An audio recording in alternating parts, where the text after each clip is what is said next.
All right, we're back. Welcome to the Whatever's Biting podcast. This is a special episode number 10. We've made it to double digits, Ethan. Can you believe it? It's crazy. It's crazy. And the show must go on. We got to get to 100. This might take a while.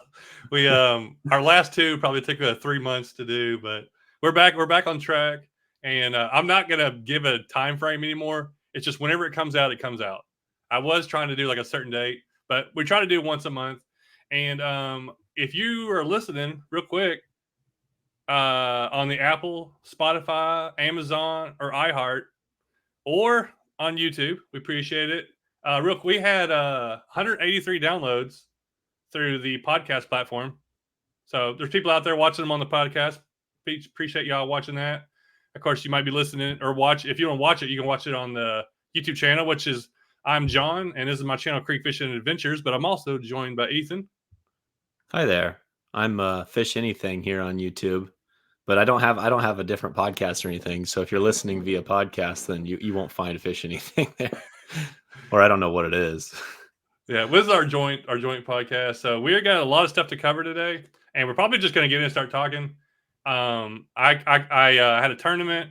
I caught a fish yesterday that was actually one of my goals to catch, but I caught it in such a random way that it's going to be kind of crazy. I did a rookie mistake in a tournament.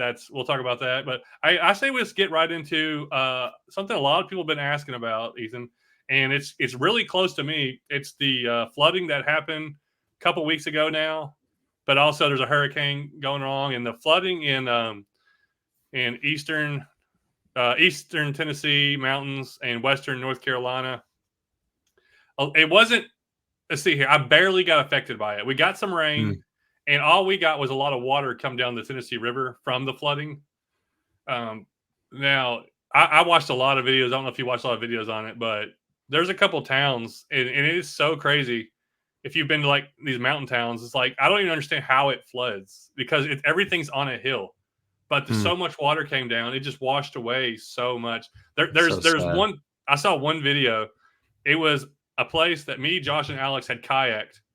We put in right there, and there was a video from that spot, and nothing is there. Like everything, the houses and everything around there was like 20 feet underwater. That's terrifying. On that river. So it was pretty rough. You know, around me everything's fine. We're not affected, but I just a lot of people have been asking about it, and we're questioning me. So it does going to affect. We're not gonna talk about the damage and stuff. It was pretty bad, but I do want to get into when the rivers get back to normal. What are they going to be like? And I've had a lot of comments. They're like, "What happens to the rivers? Can you fish them again? You know what's going to happen?" And I don't know, Ethan, if you had any like first hand experience with this, but we can give our take on it. And I think the biggest part is just going to be the reconstruction of the riverbeds, channels, deep points, boulders, trees. Everything is totally different. It's going to look like a whole new river. Yeah, I have no experience with anything like that, so I'm not going to act like an expert here. I can just only imagine that it's going to drastically change how it all lays out. It will recover. The fish, there's still going to be fish there. You can still fish it, but you're going to have to adjust, and then fish will be displaced too, right? Like if there was weird ponds that all of a sudden got flooded over, and then fish will be moved from ponds into new areas. Fish will be moved from rivers into ponds. It's crazy how that'll all work. But yeah, definitely prayers for everybody that's been affected by all that. It is absolutely terrifying to see how crazy all of that has been. And I'm glad, John, for your sake, I'm glad that you weren't really affected. I wasn't sure because I didn't know exactly where you were in proximity to that. So I'm glad you brought it up though. It's good to talk about. Yeah. As both of us, we're Christians, we're believers in God. And, it's easy to say, well, God's in control, but I mean, he really is. And he doesn't say that everything's going to be perfect. He's going to allow things are going to happen. That's part of being human and being on this world that's not perfect. But I do trust that God knows what he's doing. He has a plan, and he allows things to happen sometimes that we think are bad. It could be used for good.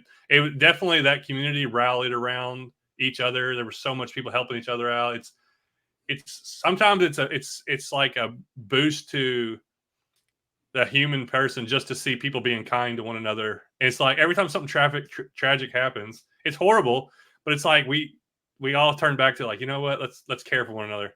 And Yeah, and I tell you what, too, if you don't mind, sorry, if anyone's listening and happens to know of any, so mule fishing has a waterway cleanup initiative, and that's really about cleaning our waterways, making sure the trash is taken out.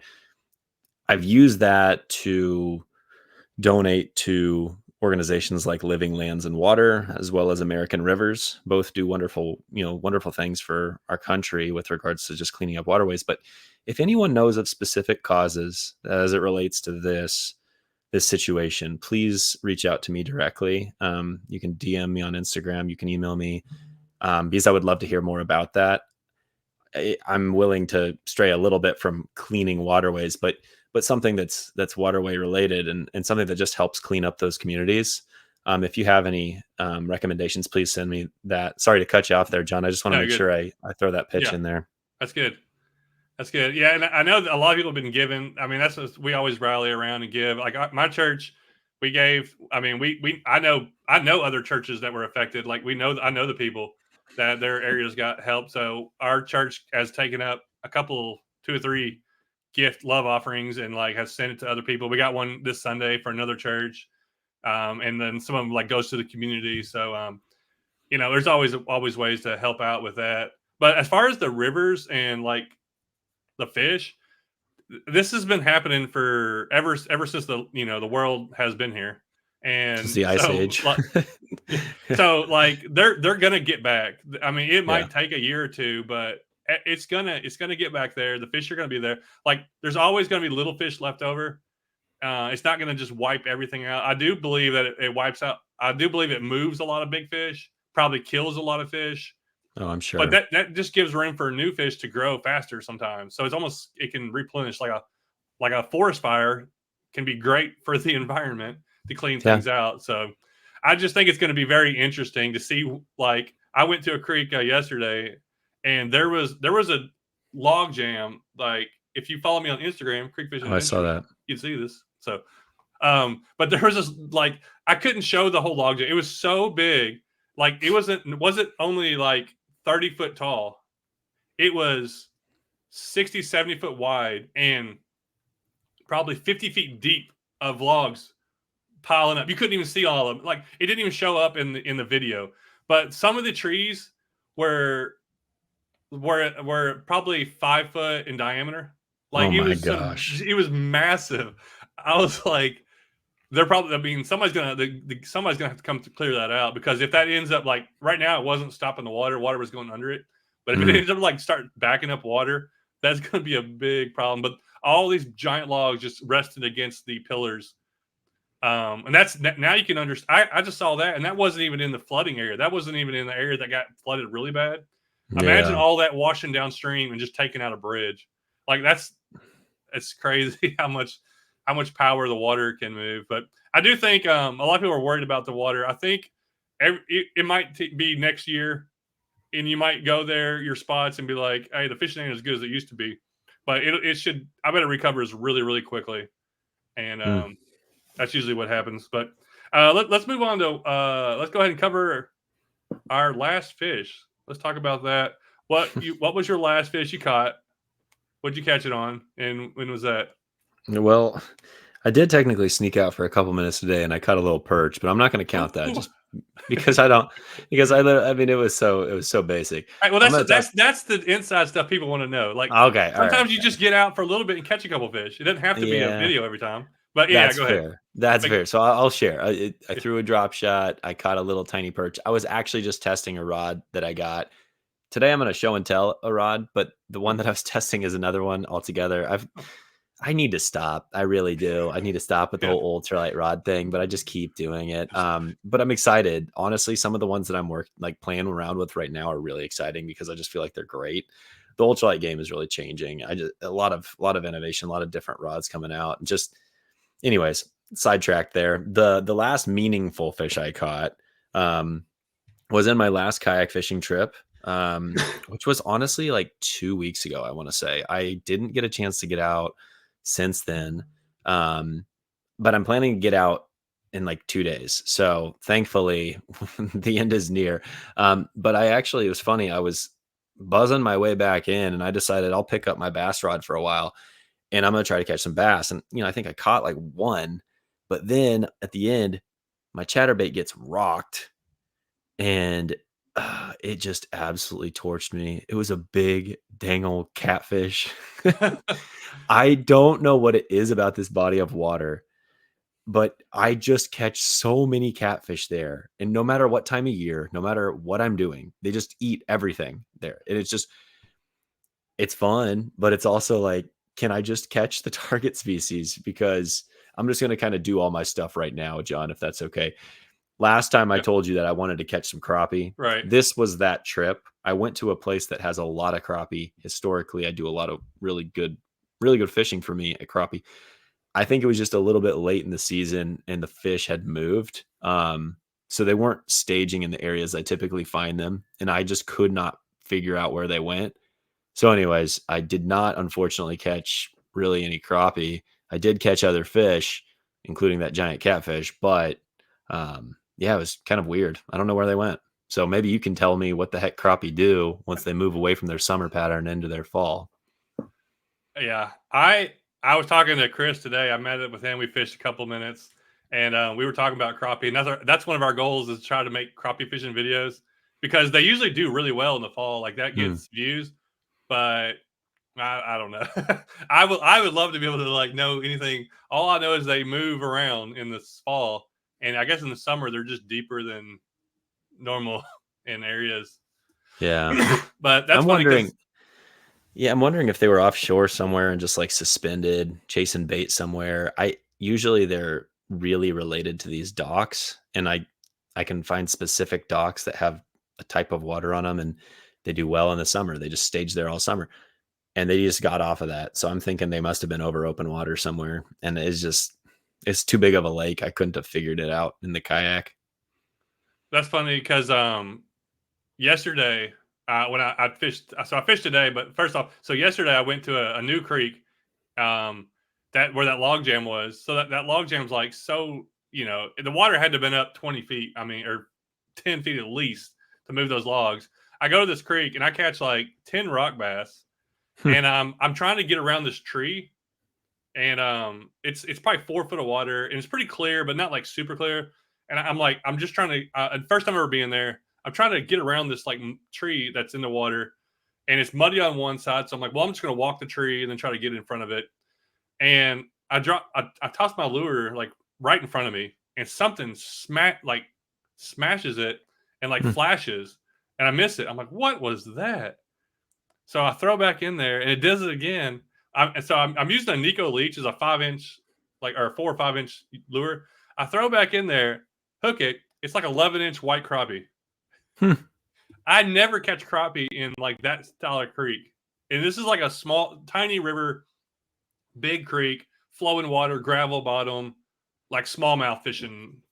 Obviously rock. There was like rock bass everywhere. I caught one smallmouth, but so I saw a bunch of movement, and I'm like, I think there's more. I throw back in there, catch another one, and then I threw back in, had another bite. I think there had to have been 10 or 15 of them. I think because I could barely see them, but they were white crappie, and they all looked pretty big. The ones I caught were 10, 11 inches easy, Nice. which is so funny. And I caught them on a leech, like a big old lure. I was like, it was just so random that I caught them, and I wasn't even going to fish there. I was trying to go around. I couldn't go one way, so I had to end up going another way. Led me to catching those fish. And I think if I went to something small, I might have been able to catch more. I just didn't. I wasn't. I was bass fishing. But I also, it makes you wonder, like when crappie are in there, they probably change their eating to eat more of like whatever. They're probably not as picky as they are in a lake, to where they're Yeah, I just don't going know. I to mean, eat. they eat a lot of small shiners and minnows and stuff in lakes, and I would imagine Yeah. they probably eat plenty of small bait fish in creeks too. But yeah, they might be a little less selective. They might be willing to eat more bugs and all that other stuff. But no, I've actually seen other people catch crappie in creeks and stuff before, but that's just nothing I've ever experienced because it just maybe that would have been something I could have done back home in Kansas, but I just never did it. And up here in Michigan, I've never heard or seen of anything like that in my types of waters. And I think that's just a product of being in the north, but Yeah. I guess it's probably relatively common down in the south. And so, I mean, it's slower waters, yeah, but I just don't ever see them in like faster That flowing yeah, waters that are that's like odd. Yeah. smallmouth type waters. But but the ones I do catch are always usually very random. I just catch one here, catch one there, and I caught one on a worm one time, like in a creek. It picked it up off the bottom, a piece of a worm on the bottom, like a live worm. So that was one of the weird. I'm like, I think they just eat, eat whatever. But anyhow, so today I went out fishing. I wasn't really planning on it, and then I was like, you know what? I need some relaxing, easy going fishing. So I got my best ultralight rod. Just kidding. It was a Shakespeare Micro Series 5 foot. Nice. 20 I went bucks. back to the old classics. Had Yes. 2 pound line on there, a Fluger 500 size reel, and I bet I caught like 15 fish today, and it was Nice. awesome. In That about sounds an hour and a great. half, it was actually really fun. I was like, I don't even care if this makes a video. I'm just going to go out and just fish for a couple hours before it gets evening. And I caught bluegill, red ear, red breast, warmouth, a few yellow perch, a shiner. Yeah, no crappie. This is a creek that does get crappie in it. It's like a little bit Hmm. slower one. I don't know where they come from. I feel like they move in. I guess they swim up the creek a lot in the fall. But yeah, so 6 species on trout magnet, and I was like, you know what, that was pretty fun. That's my relaxing type of fishing. That's like it's so low stakes and low pressure, and it's just like, oh, caught this little bitty fish right here. But the last one I caught was a red breast that was about 3 inches long. I don't even know how he got hooked, but I love that type of fish. That type of fishing is kind of getting. I'll do that more through the fall and winter.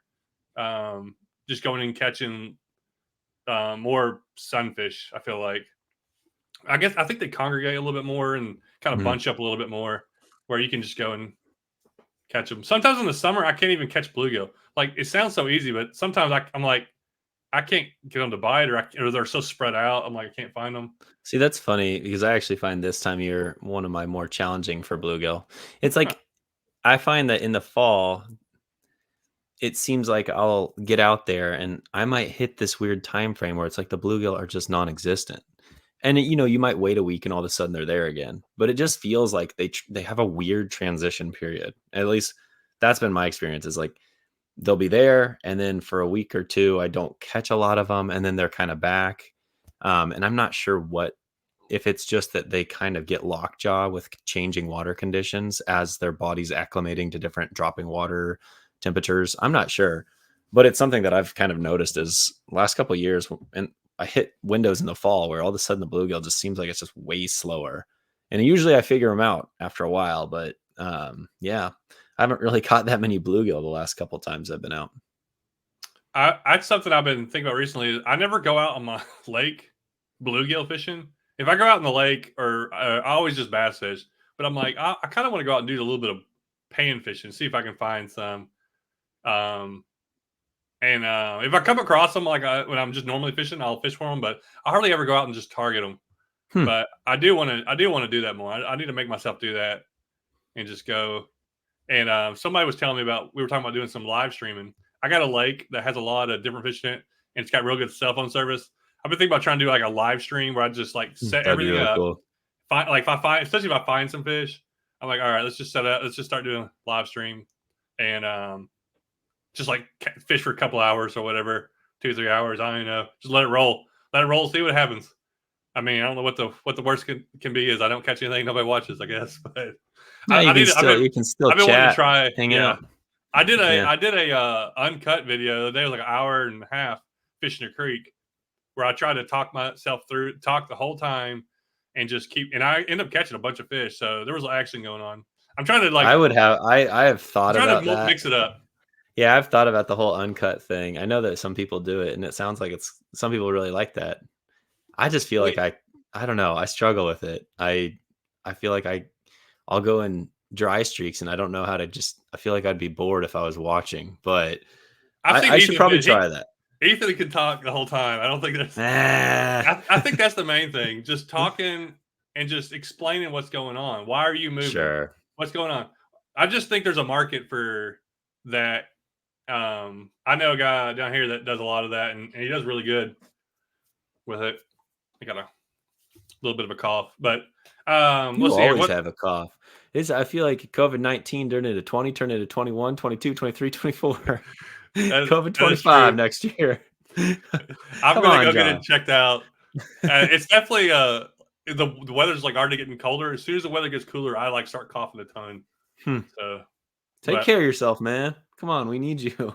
I may have to actually go to the doctors for once. Before we go over, I have some comments from YouTube, and you can comment through the other one somehow. I've only got one comment through the podcast platforms, but anyhow, if you're on the YouTube and you want to comment, we try to pick 2 or 3 and look for some good questions. So I got a couple comments, a couple questions we're going to go over, but I got to tell you real quick about my knucklehead tournament in the Bass Nation. So had a great week last week down in North Alabama, fishing Gunnersville Lake. I fished like 3 days, 3 half days, and then 2 full tournament days. So I was down there for 5 days, hanging out with a bunch of other guys that some of them won their way onto the tournament. Me and Alex Rudd's team combined on a house, and we got to eat several places. We got to do some check-ins for fishing stuff. There was awards given out. So I was in 2 different tournaments at the same time. One was for Bass Nation, the championship that I'd qualified for, and then the top 8 of those go to nationals. And last year I made it, so I wanted to try it again. And then the other one was Knucklehead. It was a team tournament. So Hmm. first off, for the Bass, so this is great for the Bass Nation. That was the one I'm like super focused. Like, all right, I got to do good. I got to at least have a really good first day. And I had 81 and a half inches, and it wasn't great. Like several guys had over 90. At the very end of the day, I'm uploading it, and the tournament director calls me. He says, "Your fish are disqualified." I was like, "What?" Yeah, you wrote the identifier down wrong. I was like, "Oh my god." It's so aggravating. I know it's part of the rules, and like I've seen it happen to other people, but oh man, like this is the championship, and I can't even. So all my fish from first day one get disqualified. I So probably wouldn't have. you were like in it. I mean, you had a chance. I had a chance. I was like, I would have been 23rd. So you just would have had to, if you would have had like 87 or 88 inches the next day, would have you made it? It'd be close. I was gonna add it up, then I got frustrated. That is so So agitating. That's like, hey, the rules are rules, you know? yeah, I Don't, know. well, maybe that one should have been called the Knucklehead Tournament because it sounds like you kind I, of made a knucklehead I move. definitely did a knucklehead move, but my best Oh, fish for man. the knucklehead was 18.25. Hmm. So my team and the knucklehead, we were 10th out of 12th after day one. So we were doing horrible. Excellent. Uh, Great job. yeah, I just battle it around. So day 2, I was like, I decided to pick a totally different place. It's somewhere I'd pre-fished for a couple hours, but I didn't go back to where I'd caught good fish. I was like, I don't know. And my goal was to catch fish on a frog. And I hadn't caught any fish on the frog. And like everybody's catching fish on a frog. And I'm terrible about that. I'm like, I don't know. Like, what am I doing wrong? So day 2, I go to this other spot, and I go up this other little bitty creek channel, and I'd caught a couple good fish in there in pre-fishing. I get all the way up in there, and there's a guy ahead of me after I'd made my way like 3 miles. Hmm. There's a guy ahead of me that'd been fishing the whole time. He ended up getting like 3rd in the tournament. I was like, oh Hmm. come on. And it's a guy I know real well.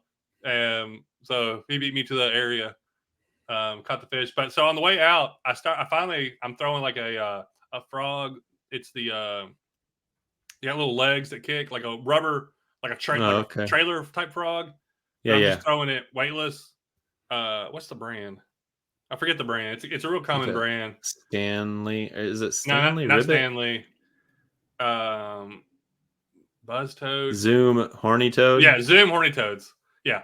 So I'm Yeah. throwing the Zoom Horny Toad, and I'm just reeling it slowly. And there's like so much debris. There's grass everywhere. There's like mats. There's like a little bit of grass. There's like all kinds of stuff. I had a hard time like fishing that area. So I just start casting it, reeling it in, let those legs kick.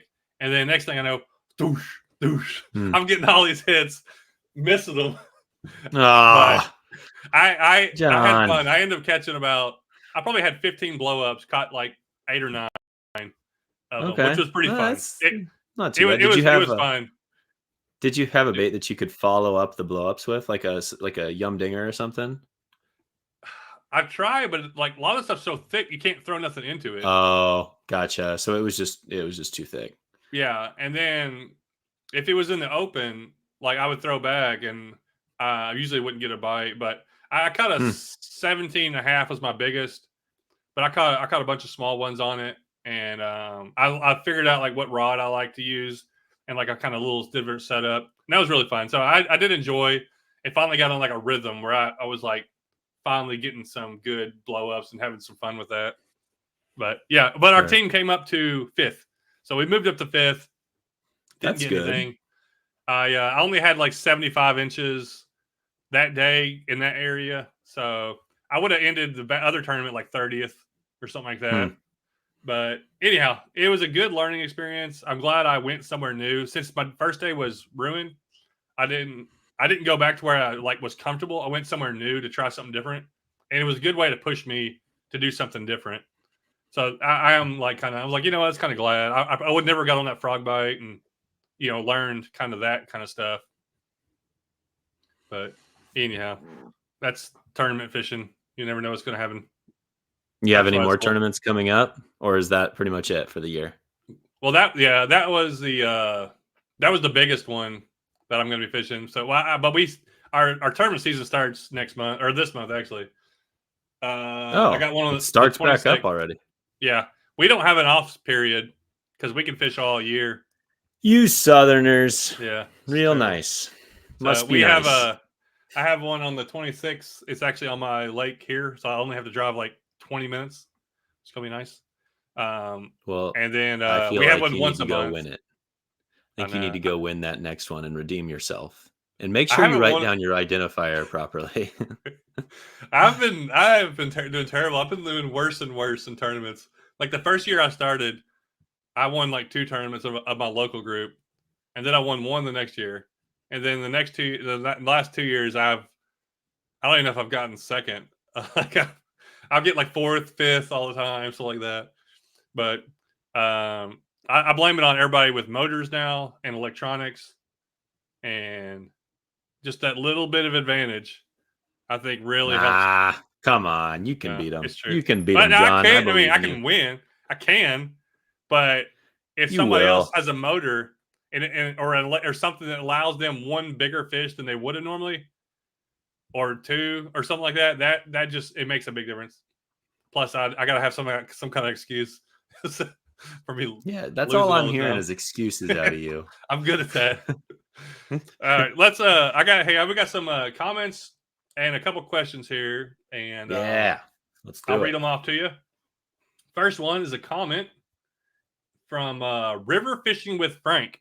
Now, what's up, Frank? I've watched some of his videos recently. I think he lives in Virginia or West Virginia. I don't know if he got flooded or not, but he said, "Love these types of videos. Keep it up. Real good fishing 9621. A few videos ago, I watched John catch a lot of fish on a buzzbait. So the next morning, I tied on one and had the best day on the Kazoo River I have ever had. It was insane." This is funny. I just had shoulder and bicep surgery 7 months ago, and I was in so much pain from catching so many fish that I lost my PB Smallie at the kayak. It had to be over 5 pounds. So wait, did he spell? Was it K? Was it Kazoo River? So that's what he put. Kazoo River. Yeah, Kalamazoo River. So he's a Michigander. I was All wondering if that was right. it, but yeah. All right, Michigander. Well, John's fished the Kalamazoo River. Technically, when we fished that one, those backwater area, Do you not probably where this guy was fishing, but do you fish it in the fall? Do you get in there for bass fishing? I just, Is it, I haven't got down there at all year, so I can't say that I do. I've fished that area that we've fished several times now, but I haven't been there all year, so it's not a fishery that I get down to very hmm, often. yeah. And this guy's probably fishing a little ways away from me, so I'm not sure. Yeah, But it's a I've heard long good river. things, so I need to get out and explore. So that's awesome, though. What a cool story. That's so funny Besides the that like arms. yeah. But it's like it's worth it. You're like, I'm hurting, but it's worth it. I gotta keep going. So sorry you lost your big one. That's always how it is. They strike when you least expect it and they always come off. I lost a big one in the tournament. I watched it bite my spinnerbait, turn, turn the other way, like pull drag, and then pop off. I'm like, you anyhow. All right. Let's see here. Oh, here's an interesting one. I like this. It's kind of cool. Nathan1 says, talk about spreading fish and plants to different areas. He says, John, you know what a kudzu vine is. LOL. It was brought over from Japan in 1876, and look at what it did. It's everywhere. Yeah, I don't know if y'all have those up. Do you know what kudzu vines are? I've heard of them. I don't. KUDZU. I Yeah, think it's what I I'm familiar. I can't picture it though.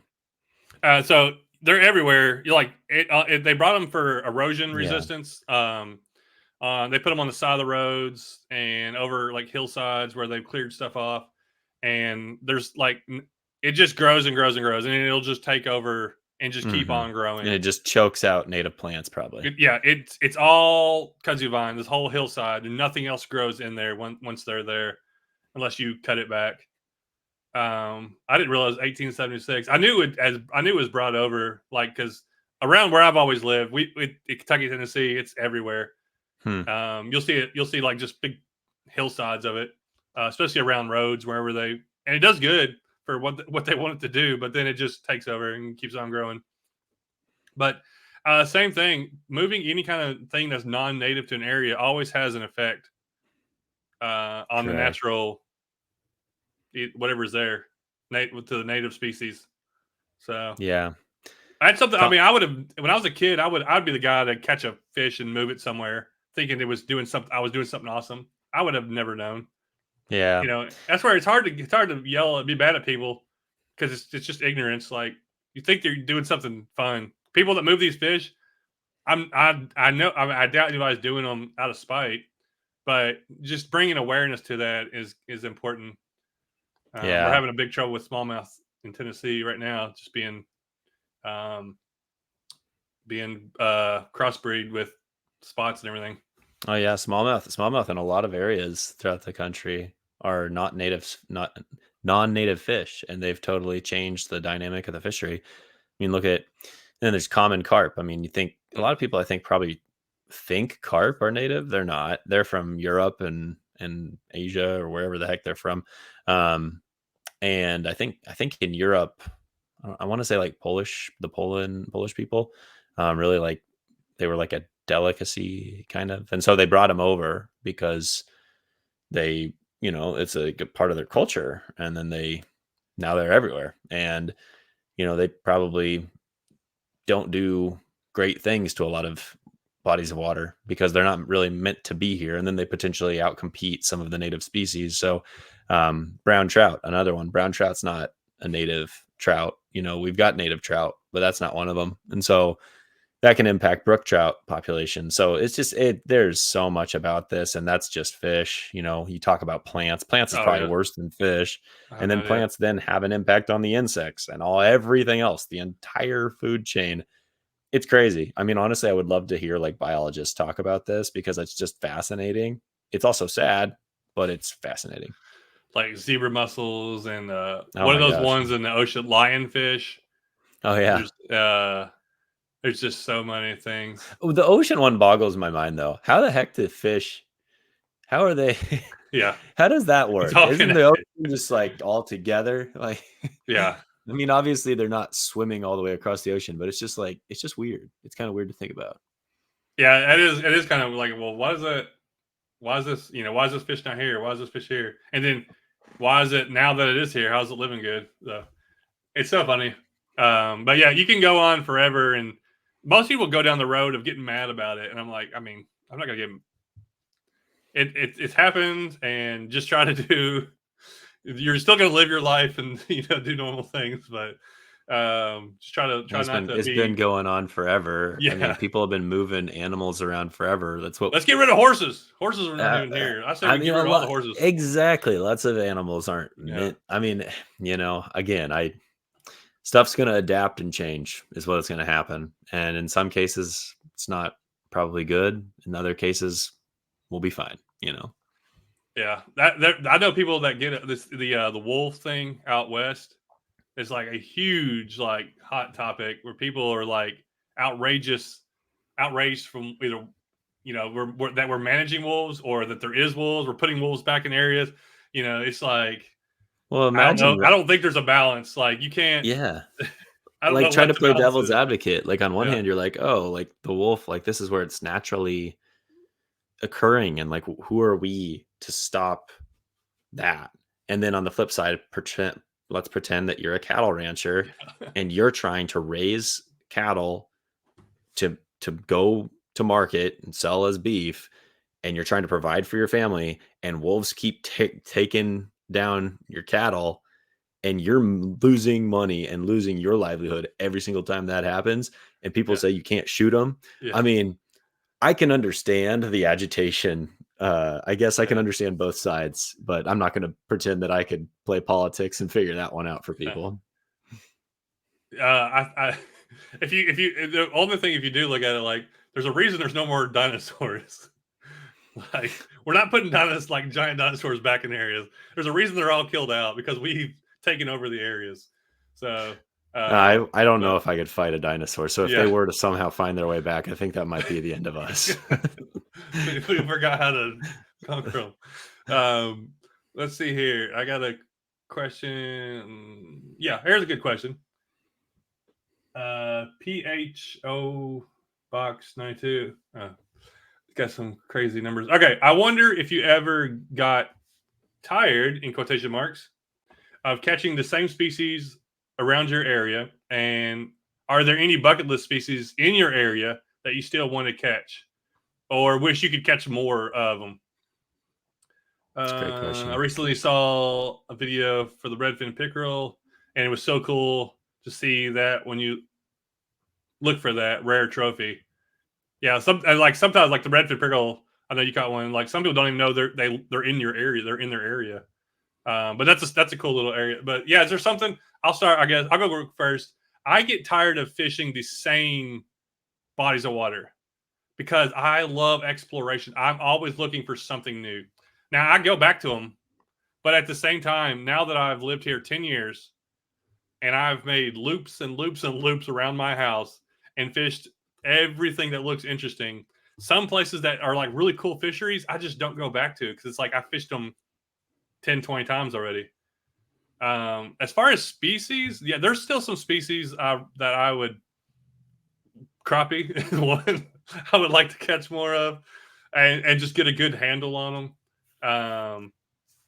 But for me, it's more about I like to just go. I like to find new bodies of water and just fish new stuff, even if it's the same fish, but in a new place.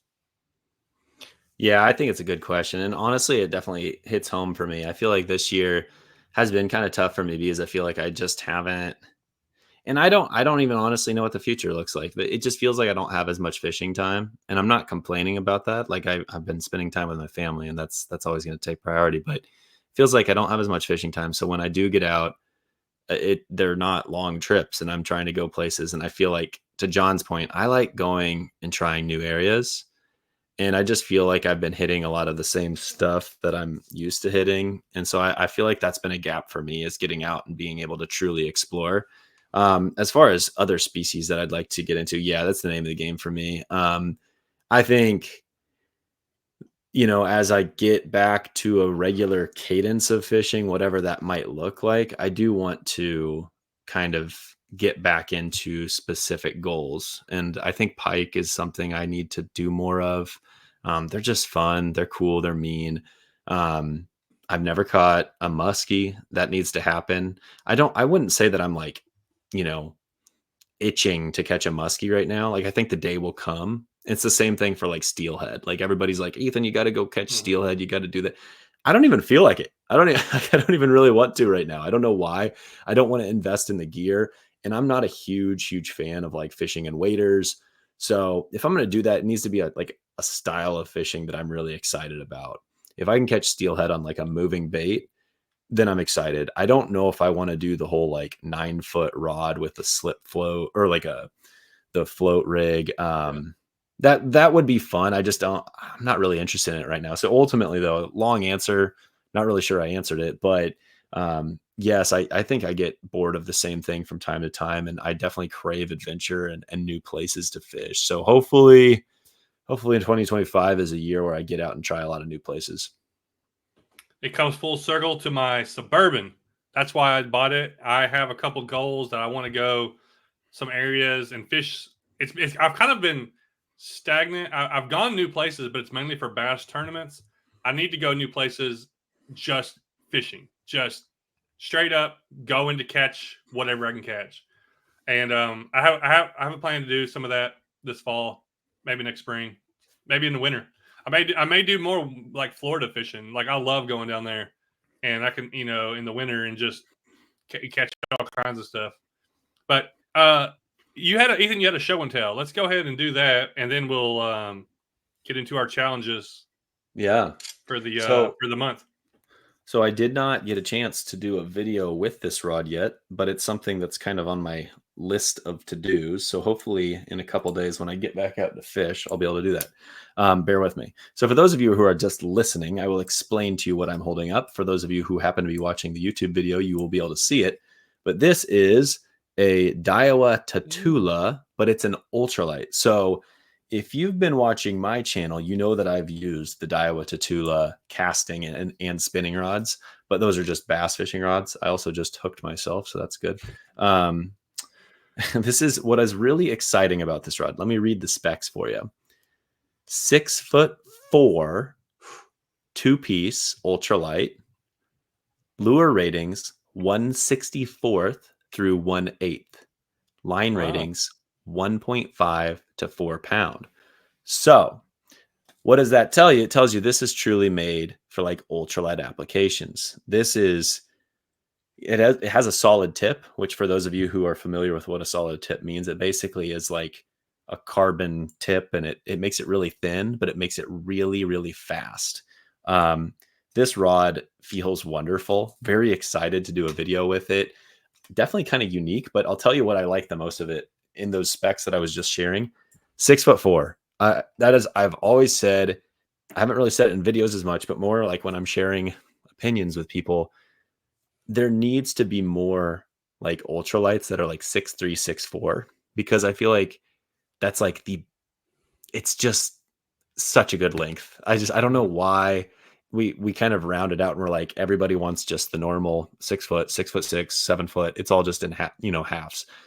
But I don't know what it is. It just feels right. That 6'4" length is awesome. I'm really, really stoked about this rod, and I'm excited to do a video with it. So hopefully in a couple days, the fish are cooperating and I can do a video with it. You guys will be able to see that. What line you pairing that with? Well, you know me, man. I'm always testing things. But with that, you're probably gonna go something super light. Like you're. I currently have a 3-pound braid on there. Yeah. I'm not going to tell you I love it, because once you get below a certain diameter on braid, it's just kind of hard to manage. That's a Sunline Siglon PE4. I don't know. I thought it was something to try. I'm trying it. Not mad about it, but I do think I prefer just a little bit thicker braid. Like a 5-pound, 6-pound is kind of that happy spot to where you have really good casting distance, but it's still manageable. Anything less than 5-pound is very, very thin, and it gets to be like hard to work with. But you can cast things really far. I'll give it that. I picked up actually just the other day. I picked up some 6-pound Bass Pro high vis braid.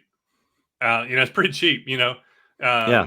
And I didn't even know they made that low of a diameter in braid. But I was like, wow! I was at Bass Pro and I saw it, and I've used it, and it's actually really good. I mean, That's good. it's fine. Like I was like, well, that's actually a real cheap braid. I'll just use that, and it's yellow. So they've got a lot of braids out there that you can get now for really, really thin, or if you want to put on your ultralight. But that rod sounds really cool. It sounds like you could throw like actually throw like 1/64th ounce lures. Like it should fling Oh yeah. those with that rating, because most time ultralight rod starts at like 1/32 to 1/8 or something like that. So actually saying 1/64th, that's kind of interesting. And the Tatulas Yeah. I have a 6/8 bass rod and a Tatula, and it feels awesome. It's a really good rod. Yeah, this one's a little different. It's technically, I think it's JDM. So like, but it's sold here in America, but it like the for those of you again that are watching, like I have this sitting here. Like if you see that, it's all Japanese. So yeah, they've got all sorts of, so it's a JDM rod. I mean, it's $100 though. So like the price is pretty, like that's dude, not bad. that's pretty good. I was thinking it's like a couple $100. No, Wow. it's I'm that's why I'm pretty like excited right now, is because I Yeah. feel like I might have just found a really good option for a lot of people without breaking the bank. I know some people will say 100 is still expensive. It is. It's still expensive for an ultralight, but compared to some of the other rods that probably would feel kind of like this, I think that this is budget friendly. So more to come. When I get a chance to make a video, I think you guys will be able to see more. You'll be able to have a little bit better footage of it and see how it bends and everything. But that's kind of why I'm excited to play around with that rod, is I just think a lot of people will get a lot of use out of that. Did you have any update on your kayak? Did you talk about it last month? I'll just breeze through it real quick. I Okay. did fish out of the 106, the Old Town Sportsman PDL 106. I formerly had the 120, so I went from a 12-foot to a 10-foot Oh, yeah. 6. Definitely noticeable. Just how it's positioned in the water, and how wind impacts it. Not a bad thing. The other thing but like you are moved around a little bit more. Like you hold your position better in a 12-foot for sure.